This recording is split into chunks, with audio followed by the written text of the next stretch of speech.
আতঙ্কিত হবেন না। 2002 সালে পশ্চিমবাংলা এসআইআর হয়েছিল, তখন 28 লক্ষ লোকের নাম বাদ পড়ে গেছিল। কেউ ভয় পেয়েছিল না? এসআইআর এর আতঙ্ক কাটানোর জন্য এই ধরনের মিটিং করতে হয়েছিল।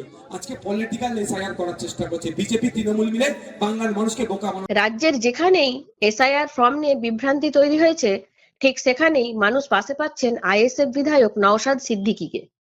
সকাল থেকে মধ্যরাত পর্যন্ত নিজের টিম নিয়ে তিনি কাজ করে চলেছেন।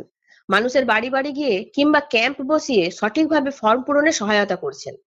নওশাদ সিদ্দিকী বলছেন, মানুষের মধ্যে ভয় নয়, সচেতনতা ছড়াতে চাই আমরা।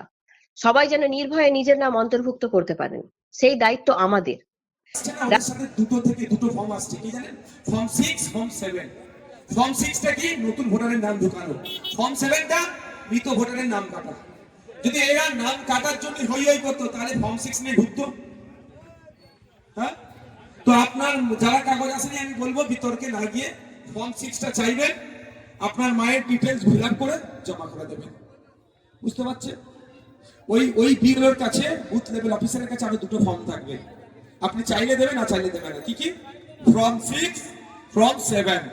ফর্ম 6 এ কি হবে?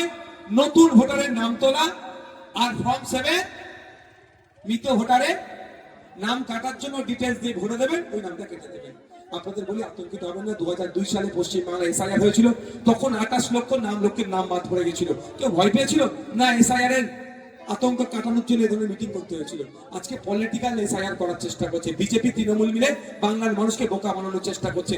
আজকে এখানে দাঁড়িয়ে রাজ্যের যেখানে প্রধান বিরোধী দল বিজেপি বা বাম কংগ্রেসের এই উদ্যোগ আরো বেশি করে নেওয়ার কথা, সেখানে দলের একা বিধায়ক নওশাদ সিদ্দিকীর সেই কাজে মানুষের নজর কেড়েছে।